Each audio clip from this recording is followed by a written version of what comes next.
Wisesa Datwan Bachman nació en 1988.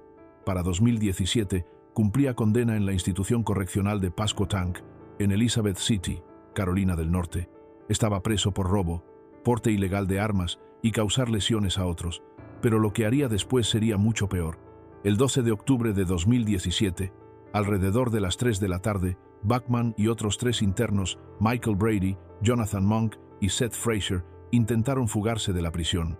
Provocaron un incendio dentro del taller de costura, donde unas 30 personas trabajaban bajo la supervisión del personal. Mientras el humo llenaba el edificio, agarraron herramientas como tijeras y martillos y las usaron contra el personal. 4 empleados perdieron la vida en el caos. 10 más resultaron gravemente heridos. 4 internos también sufrieron heridas. Al final, el plan fracasó. Ninguno de los hombres logró escapar. Las investigaciones revelaron que el complot llevaba meses en marcha. Eligieron un jueves, pensando que la seguridad sería más débil al final de la semana.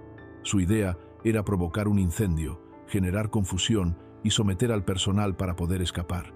El juicio de Bachman comenzó el 4 de octubre de 2023 en el condado de Dare. Después de unas 5 horas y media de deliberación, el jurado lo declaró culpable de 4 cargos de homicidio en primer grado. El 11 de noviembre de 2023 fue sentenciado a la pena capital. El jurado consideró que el nivel de planificación y la pérdida de 4 vidas hacía necesaria esta sentencia. A continuación, te presentamos a un hombre cuya desesperada locura dejó a un tranquilo pueblo en shock. James Edward McCamey nació en 1968. Vivía en el condado de Columbus. Antes de 2016, McCamey tenía un largo historial criminal. Había sido condenado por delitos relacionados con sustancias ilegales, robo y causar daño a otros. Pero a finales de agosto de 2016, McCamey desató una serie de hechos que dejaron a su comunidad atónita. El 29 de agosto, se acercó a Reshonta Love fuera de su casa en Whiteville y le pidió que le diera un aventón. Durante el trayecto, sacó un objeto afilado y lo usó repetidamente, cortándole los brazos, la cabeza y el pecho. A pesar de sus heridas, Love se defendió y logró conducir hasta un hospital para pedir ayuda. Al día siguiente, el 30 de agosto, McCamey fue a la casa de Carol Greer, una maestra de música retirada de 66 años, muy conocida por su trabajo con niños en la escuela primaria de Whiteville.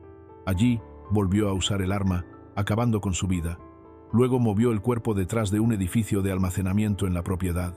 Después robó su Subaru 2012 y huyó del lugar. Los investigadores creen que McCamey estaba desesperado por dinero o un auto, pero él nunca dio una razón clara para sus acciones. La policía lo capturó poco después. Una parada de tráfico en el condado de Brunswick llevó a su arresto. Los oficiales rápidamente lo vincularon con ambos incidentes gracias al auto robado y otras pruebas. En el juicio, los fiscales describieron la brutalidad de sus actos. El jurado lo declaró culpable. Desde 2006, Carolina del Norte ha pausado todas las sentencias capitales debido a desafíos legales en curso. Como en muchos estados, el uso de la pena máxima se había vuelto menos común. El 26 de enero de 2023, después de apenas una hora de deliberación, el jurado decidió que McCamey enfrentaría la pena capital. También recibió tiempo adicional en prisión por los otros cargos, que deberá cumplir simultáneamente. Hasta abril de 2025, McCamey permanece en la prisión central de Raleigh, con su sentencia aún bajo la pausa estatal. El siguiente individuo debía proteger a su padre, pero lo que hizo en su lugar te perseguirá. Joshua Lee Burgess nació en 1987. Vivía en Monroe, Carolina del Norte. El 18 de agosto de 2019, su hija de 15 años llegó de visita por el fin de semana. Lo que debería haber sido una visita normal, se convirtió en una larga y aterradora pesadilla. Durante aproximadamente 22 horas, Burgess le causó un daño profundo, tanto emocional como físico. Más tarde ese mismo día, terminó con su vida dentro de su casa. Los investigadores creen que Burgess actuó por una necesidad de control y gratificación personal. Después de lo sucedido, entró tranquilamente a la oficina del sheriff del condado de Union y confesó. Calmadamente les dio a los oficiales el nombre de su hija y la ubicación de su cuerpo. El juicio duró 3 semanas. Después de unas 3 horas de deliberación, el jurado lo declaró culpable de homicidio en primer grado. El tribunal le impuso una sentencia capital por el homicidio. Por cargos adicionales, recibió más de 76 años de prisión que deberá cumplir después. Burgess mostró poca emoción durante el juicio. Su confesión y la abrumadora evidencia dejaron al jurado sin dudas sobre lo que había ocurrido dentro de esa casa. Pero, ¿qué pasa cuando alguien termina con la vida de sus propios hijos solo por venganza? Tillman Freeman III nació en 1986. Vivía en Fayetteville. Desde 2004 tenía condenas por robo, contacto no deseado, allanamiento de morada y fraude. Su familia dijo que el consumo de White Snow, una droga, podría haber provocado parte de su comportamiento inquietante.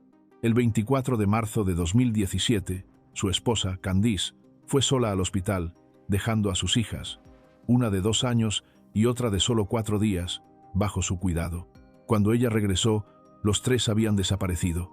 Freeman primero dijo que dejó a las niñas con alguien que les proveía sustancias ilegales. Luego admitió que les quitó la vida para castigar a su esposa por sospechas de infidelidad. Las autoridades encontraron a Serenity y Genesis en un área boscosa cerca de la autopista NC 211 y Army Road, en el condado de Hoke. Ambas habían sido golpeadas varias veces con un objeto de caza. Freeman las dejó en su auto y se alejó. Se declaró culpable de 2 cargos de homicidio en primer grado. La ley de Carolina del Norte exigía entonces que un jurado decidiera la sentencia del caso. En abril de 2022, un jurado del condado de Hoke le impuso la pena capital. Candice expresó que sintió una profunda traición. Nunca pensó que él fuera capaz de tal acto. Según declaraciones de la familia, Freeman tenía antecedentes de celos y problemas de control. ¿Cómo puede alguien encargado de cuidar una vida convertirse en la causa de su fin? Jonathan Douglas Richardson nació en 1988. Creció en Carolina del Norte. Su vida familiar fue inestable. Su madre enfrentó un juicio muy mediático por intentar hacer daño a su padre. Él vivía en un pequeño edificio detrás de la casa de sus abuelos. El ambiente era tenso y lejos de ser pacífico. En julio de 2010, Richardson cuidaba de la hija de 4 años de su novia, Tegan Esquiva. La madre de Tegan estaba fuera por un entrenamiento de la Reserva del Ejército en Nuevo México. Richardson pasó 10 días solo con Tegan. Durante ese tiempo, le causó múltiples heridas. El 16 de julio, la llevó al Hospital Johnston Memorial diciendo que se había caído de la cama. Los médicos encontraron cortes, moretones, marcas de mordidas y una herida en la cabeza. Tegan fue trasladada al Hospital UNC, donde falleció 3 días después, el 19 de julio. La autopsia reveló que un fuerte golpe en la cabeza fue la causa principal. Su cuerpo también mostraba heridas profundas, marcas de pinchazos, quemaduras y signos de maltrato de índole privada. La versión de Richardson sobre la caída no coincidía con lo que el equipo médico observó. Nadie sabe con certeza por qué Richardson hizo esto. Algunos creen que no estaba preparado para cuidar a un niño pequeño. Otros señalan un historial de mala conducta. Sea cual sea la razón, la comunidad quedó impactada. Richardson enfrentó varios cargos legales, incluyendo homicidio en primer grado, maltrato infantil grave, secuestro y un delito relacionado con contacto inapropiado con un menor. En marzo de 2014, un jurado lo declaró culpable de todos los cargos. Tardaron menos de 3 horas en revisar las pruebas y luego recomendaron la pena máxima permitida por la ley estatal. Un juez confirmó esta sentencia el 3 de abril de 2014. Richardson fue llevado esposado. Muchas personas en la sala de justicia lloraban. Un video del juicio mostró a Richardson diciéndole a su madre: "La amé hasta el final", refiriéndose a Tegan. Esa frase fue escalofriante, ya que evidenciaba lo opuesto a lo que realmente le pasó a la niña. El Estado no ha llevado a cabo una ejecución desde 2006. Richardson permanece en una instalación de alta seguridad bajo los procedimientos estatales de sentencia capital. Pero, ¿qué pasa si arriesgas todo solo por un poco de dinero? Antoine Andre Anthony nació en 1982 en Bethel, Carolina del Norte. Los detalles sobre su vida temprana son limitados, pero los registros muestran un camino problemático. En 2012, Anthony participó en una ola de robos. El 1 de abril, él y otros 3, Raekwon Terrell Blount, Xavier Shamble y Willie Odell Whitehead Jr., entraron al Hustle Mart en Farmville, Carolina del Norte. Usaron un arma para llevar a cabo el robo. Durante ese evento, 3 empleados perdieron la vida. Mokbel Sam Mohamed Al-Muhanahi, de 16 años, Nabil Nasser Said Al-Mohannahi, de 26, y Gaber Alawi, de 24. Anthony fue considerado el cerebro detrás del plan y quien apretó el gatillo. El robo fue motivado por el dinero. Dejaron claro que les importaba más el dinero que la vida humana. En 2016, un jurado del condado de Pitt lo declaró culpable de todos los cargos. Sus abogados argumentaron que tenía serios problemas de salud mental, pero el jurado consideró que las pruebas eran claras. El 5 de abril de 2016, Anthony recibió la sentencia más severa. Fue la primera vez que el condado de Pitt otorgaba esta pena desde el año 2000. El jurado pasó 3 días deliberando. La defensa solicitó un nuevo juicio, alegando que un miembro del jurado escuchó comentarios inapropiados de un trabajador de la oficina del sheriff. El juez dijo que esos comentarios no afectaron el veredicto y negó la solicitud. El equipo de defensa continuó apelando, pero hasta los últimos informes, la sentencia sigue vigente. Anthony permanece en la sección de alta seguridad del estado para quienes esperan ese resultado. David Godwin nació en 1991 en Carolina del Norte. Creció en el área de Newport y tenía un historial de problemas legales menores. El 4 de julio de 2016, Godwin fue al apartamento de Wendy Taman, de 37 años, en Morehead City. Taman estaba recientemente divorciada y vivía en los Country Club Apartments. Ella y Godwin eran conocidos. Esa noche, Godwin le quitó la vida. Luego desmembró su cuerpo y colocó los restos en bolsas de basura. Después de ese acto fatal, Godwin huyó del estado. Fue capturado posteriormente en Oregon. Cuando la policía lo arrestó, dijo: "Me están buscando", admitiendo lo que había hecho. Durante el juicio, los fiscales presentaron pruebas contundentes de las acciones de Godwin. Su defensa argumentó que tenía problemas de salud mental, citando una infancia difícil y enfermedad mental. El jurado lo encontró culpable. El 12 de abril de 2019, el jurado le impuso la pena capital, tras evaluar la gravedad extrema del caso. Siga Edward Gillard nació en 1988 en la isla caribeña de Santa Lucía. Creció hablando francés patuís como primera lengua y luego aprendió inglés. Gillard se mudó a Estados Unidos, donde se involucró en varias actividades ilegales. El 2 de diciembre de 2016, Gillard y su cómplice Brandon Hill entraron a una habitación de motel en Raleigh.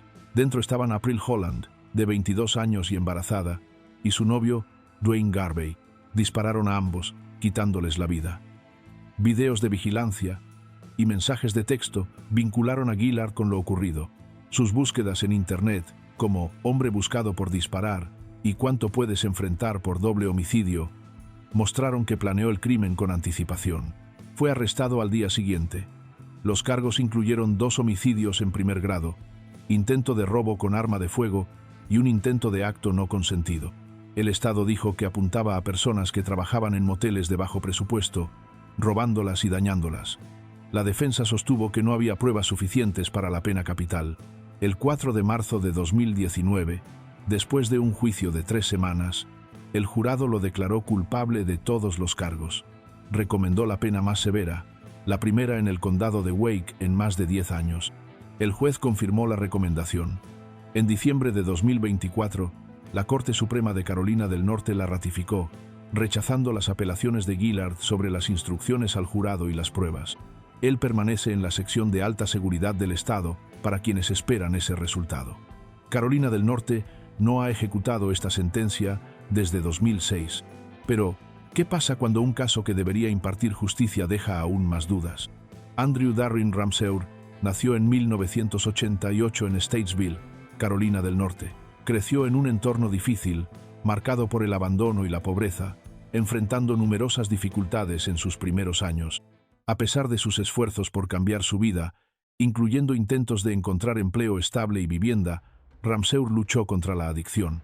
El 16 de diciembre de 2007, Ramseur cometió un robo en una tienda de conveniencia en el condado de Iredell, Carolina del Norte.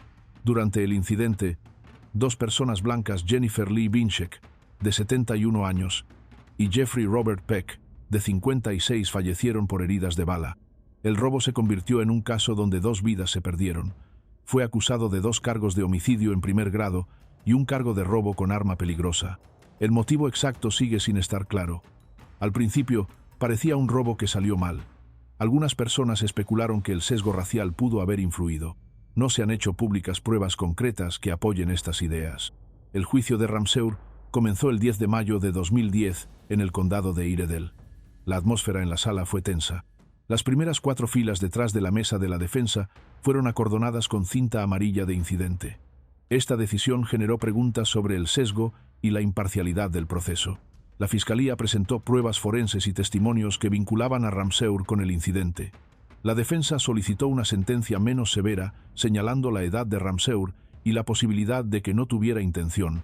A pesar de estos argumentos, el jurado lo declaró culpable de homicidio en primer grado. El 7 de junio de 2010 se le impuso la pena capital. En ese momento, se convirtió en la persona más joven en la sección de Carolina del Norte para internos esperando sentencia capital. La decisión del jurado, compuesto completamente por personas blancas, enfrentó críticas y abrió debates sobre el sesgo racial en el uso de la pena máxima en el Estado. Después de su condena, Ramseur presentó una moción bajo la Ley de Justicia Racial de Carolina del Norte. Argumentó que la raza influyó en la decisión de buscar y aplicar la pena capital en su caso. Esta demanda formó parte de un esfuerzo más amplio de varios internos para desafiar las diferencias raciales en las sentencias capitales. A 2025, Ramseur tiene aproximadamente 38 años y sigue esperando desarrollos legales adicionales. George T. Wilkerson nació en 1981, hijo de una madre coreana y un padre blanco estadounidense. Creció en un hogar marcado por la inestabilidad y se involucró desde temprano con el consumo de sustancias y actividades ilegales. A sus 41 años, era uno de los internos de Carolina del Norte esperando la máxima sanción del Estado. El 10 de enero de 2005, Wilkerson y sus cómplices planearon un robo durante un intercambio ilegal de sustancias con 2 hombres en Randleman, Carolina del Norte. La situación se convirtió en una pesadilla y Casey Dinoff y Christopher Boncannon perdieron la vida. Wilkerson organizó el plan y dirigió los eventos que llevaron a este trágico desenlace. En diciembre de 2006, un jurado lo declaró culpable de 2 cargos de homicidio intencional en primer grado y uno de entrada ilegal con intención de robo en primer grado. Determinaron que actuó con planificación y clara intención, aplicando la regla que hace a alguien plenamente responsable cuando se pierde una vida. Tras una audiencia especial, el jurado recomendó el castigo más severo permitido por el Estado. Posteriormente, tribunales de apelación revisaron el caso y no encontraron errores que cambiaran el resultado. Hoy, Wilkerson permanece en el corredor de la muerte. Antes de que se dictara la sanción final, Wilkerson expresó su pesar. Reconoció el dolor causado a las familias y pidió perdón. En su última declaración suplicó compasión, mostrando profundo arrepentimiento. Ryan Garcelle nació el 22 de enero de 1986, hijo de padre cubano y madre puertorriqueña. Creció en el condado de Rutherford, Carolina del Norte, enfrentando pobreza y constantes cambios. A los 18 años, vivía con su novia Kaylee Proctor en una casa móvil propiedad de su media hermana y su pareja. Ambos carecían de trabajos estables y luchaban por llegar a fin de mes. En junio de 2004, Proctor sugirió que apuntaran a Margaret Hutchins Bennick, una mujer de 63 años que vivía sola y trabajaba a tiempo parcial en una tienda de ropa local. El 29 de junio de 2004, Garcelle, Proctor y 2 cómplices entraron a la casa de Bennick y robaron un reproductor de video, joyas y una tarjeta ATM. Durante ese allanamiento, Bennick perdió la vida. Después, el grupo gastó parte del dinero robado en ropa nueva, tatuajes, pizzas congeladas y una consola de videojuegos, mostrando poco remordimiento. El caso permaneció sin resolver hasta que Nate Whiteside, amigo de Garcelle, vio un artículo en las noticias y notó la extraña reacción de Garcelle. Al ser confrontado, Garcelle admitió lo ocurrido y mostró el arma a Whiteside. Whiteside alertó a las autoridades. Otra amiga, Francia López, también sospechó y habló con la familia de Garcelle. En julio de 2004, salió a la luz una carta de Garcelle a su madre, en la que predecía que él enfrentaría la pena máxima mientras Proctor recibiría cadena perpetua. Le pedía a su madre que se hiciera responsable para que él y Proctor pudieran casarse y criar a su hijo. Los investigadores encontraron los objetos robados en la casa de la madre de Garcelle y confirmaron, mediante videos de vigilancia, que él usó la tarjeta ATM de Bennick. Garcelle fue arrestado el 3 de julio de 2004 y acusado de homicidio intencional en primer grado, robo con arma peligrosa y otros cargos relacionados. En su juicio de 2007 se presentó su confesión, los objetos recuperados y los registros de la tarjeta ATM. La defensa argumentó su juventud e influencia de terceros. A pesar de su edad, el jurado lo declaró culpable y recomendó la pena más severa, destacando la gravedad del acto y la falta de remordimiento. Hasta la fecha, Garcelle permanece en el corredor de la muerte, cuya pena Carolina del Norte no ha aplicado desde 2006. Darrell Wayne Manes nació en 1985 en Carolina del Norte. Creció en un vecindario difícil. Nunca vio a su padre fuera de las paredes de la prisión. En 1987, su padre fue enviado a prisión por quitarle la vida a un oficial de policía. Darrell apenas era un bebé entonces. Lo visitó unas pocas veces tras las rejas. Esas visitas moldearon la forma en que veía a los oficiales. A los 19 años, Darrell enfrentó un encuentro serio con la policía. El 18 de enero de 2005, el oficial Mitchell Prince, del Departamento de Policía de Boiling Spring Lakes, detuvo un Honda gris. Darrell era quien conducía. Michael Brennan y Tia Isley estaban con él. El oficial encontró sustancia verde tipo hoja y un recipiente abierto con bebida dentro del auto. La situación se volvió peligrosa rápidamente. Darrell sacó un arma y disparó al oficial Prince, quien perdió la vida. No parecía una decisión impulsiva, sino algo planeado. Algunos dicen que la historia de su padre lo influyó. Darrell enfrentó varios cargos, incluyendo homicidio ilegal en primer grado, intento de homicidio ilegal, uso de arma para amenazar con intención de causar daño grave y robo armado. Su juicio comenzó en 2006. El 31 de marzo, el jurado lo declaró culpable de homicidio ilegal en primer grado, diciendo que actuó con malicia y planificación. También lo condenaron por 2 cargos de intento de homicidio ilegal y los demás cargos. El jurado recomendó la pena más severa y el tribunal estuvo de acuerdo. Su motivo parece estar ligado a su infancia. Crecer sin un padre y visitarlo en prisión moldeó su visión de los oficiales. Esa historia y la exposición temprana al maltrato pueden haber influido en sus decisiones. Sus acciones esa noche reflejaron el pasado de su padre.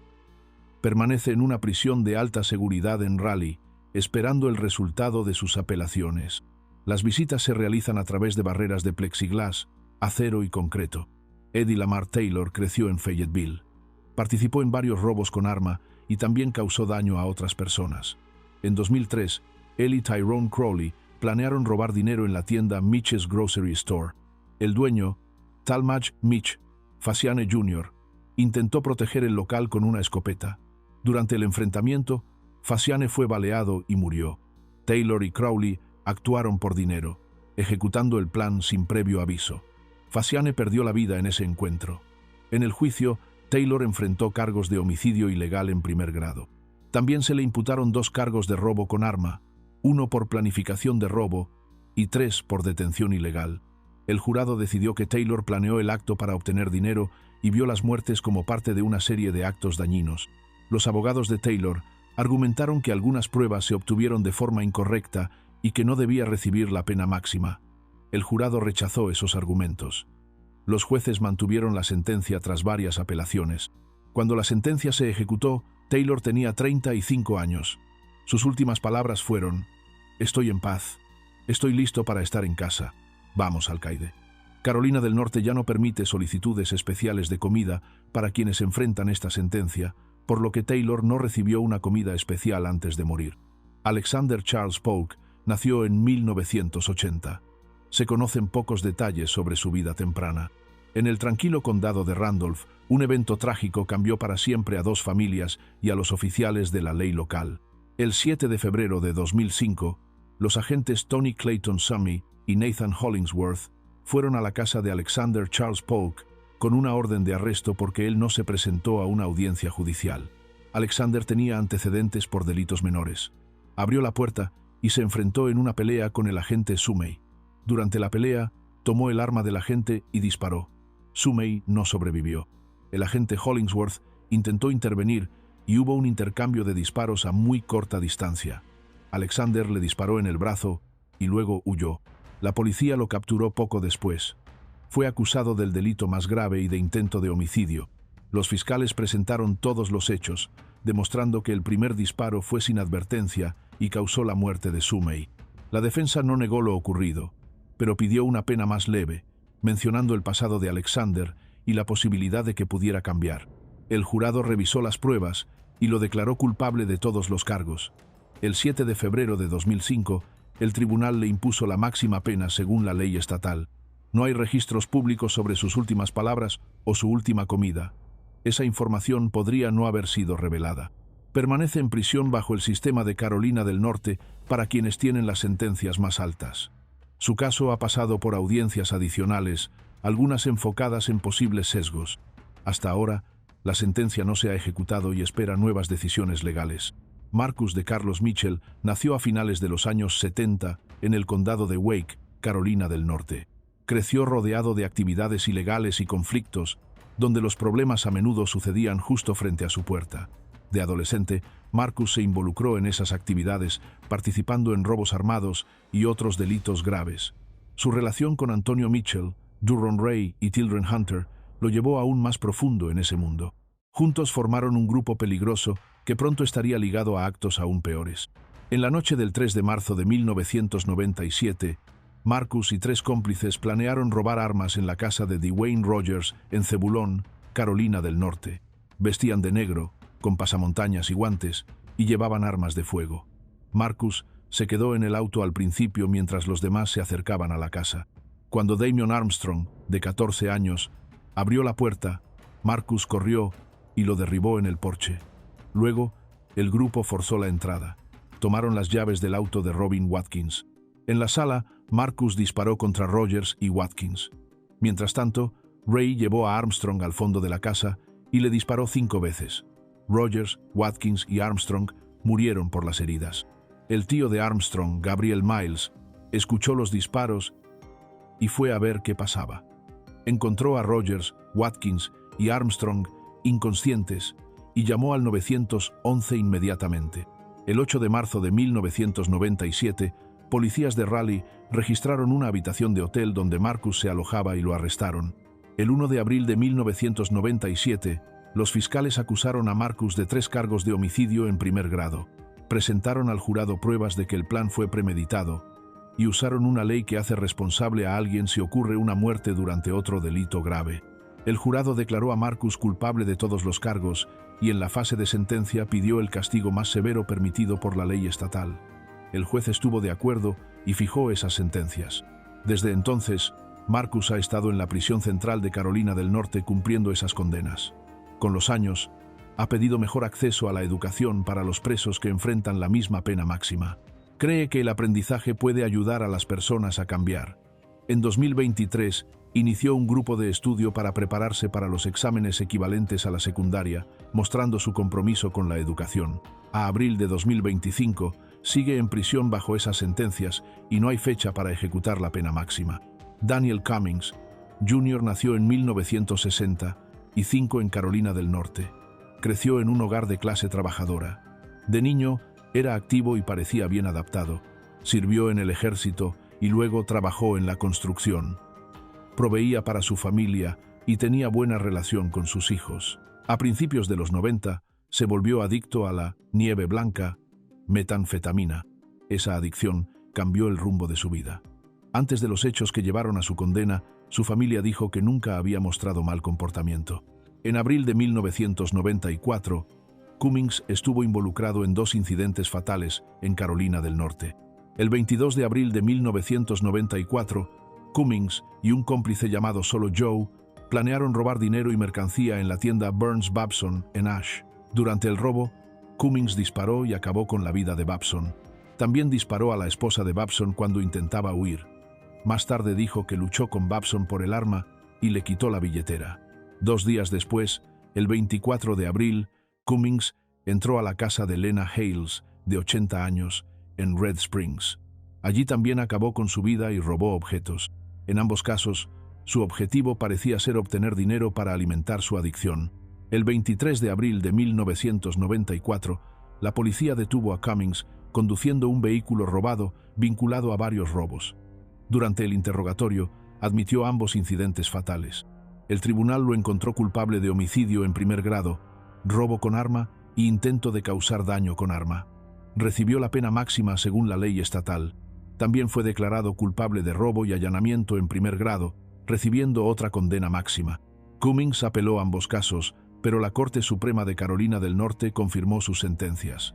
A abril de 2025 sigue bajo custodia, a la espera del resultado final de sus apelaciones. Blanche Keiser Taylor Moore nació en 1933 en Concord, Carolina del Norte. Fue la quinta de 7 hermanos. Su padre, Parker Davis Keiser, trabajaba en una fábrica y también era ministro bautista. Su madre era Flonnie Blanche Keiser, de soltera Honeycutt. Los primeros años de Blanche fueron difíciles. Su padre tenía problemas con el alcohol y era infiel. Blanche dijo después que él la obligó a prostituirse para pagar sus deudas de juego. En 1952, Blanche se casó con James Napoleon Taylor. Él había servido en el ejército y trabajaba reparando muebles. Tuvieron 2 hijos juntos. En 1954, Blanche comenzó a trabajar como cajera en Kroger. Para 1959, fue ascendida a cajera principal. Las cosas cambiaron cuando personas cercanas a Blanche comenzaron a enfermarse o morir en circunstancias extrañas. Primero murió su padre en 1966. Los médicos atribuyeron su muerte inicialmente a problemas del corazón, pero cuando revisaron el cuerpo, encontraron altos niveles de arsénico. Después, su suegra, Isla Taylor, falleció en 1970 y se encontró arsénico en sus restos. Su primer esposo, James Taylor, murió en 1973, con niveles de arsénico suficientemente altos para causar la muerte. Luego murió Raymond Reid, novio de Blanche, en 1986. Los médicos pensaron que tenía un trastorno nervioso, pero los análisis toxicológicos mostraron arsénico. Finalmente, Blanche se casó con el reverendo Dwight Moore, quien enfermó gravemente en 1989, poco después de la boda. Se encontró arsénico en una concentración 20 veces mayor a la necesaria para causar la muerte. Él sobrevivió, pero quedó con daños nerviosos permanentes. ¿Por qué haría esto Blanche? Parecía tener más de una razón. Intentó nombrarse a sí misma como beneficiaria principal de seguros y pensiones. Podría haber querido el dinero y también eliminar a quienes veía como obstáculos. La historia dio un giro importante cuando la enfermedad del reverendo Moore llevó a los médicos a realizar pruebas toxicológicas completas, encontrando más arsénico del que nadie había visto antes. Los investigadores decidieron examinar los restos de las otras personas y encontraron el mismo patrón de arsénico. El 18 de julio de 1989, la policía arrestó a Blanche, enfrentó cargos por causar la muerte de Reid y Taylor, así como por usar una sustancia peligrosa contra el reverendo Moore. Su juicio comenzó el 21 de octubre de 1990 en Winston-Salem. Blanche negó haber hecho algo malo. La fiscalía llamó a 53 testigos, quienes hablaron sobre el papel de Blanche en el cuidado de Reid mientras estaba hospitalizado. El 14 de noviembre de 1990, el jurado la declaró responsable y pidió la pena más severa. El 18 de enero de 1991, el juez confirmó la sentencia. Blanche admitió alguna vez lo que pasó o pidió perdón. Siempre ha mantenido su inocencia. Actualmente, Blanche está en la institución correccional para mujeres de Carolina del Norte. Es la persona de mayor edad en el estado esperando la pena capital. Solo otra mujer en Carolina del Norte tiene esa sentencia. Blanche tiene problemas de salud y ha recibido tratamientos de quimioterapia y radiación. Debido a que sus abogados siguen presentando apelaciones y porque el Estado no ha aplicado esta pena desde 2006, Blanche lleva más de 30 años sin enfrentar la ejecución de la sentencia.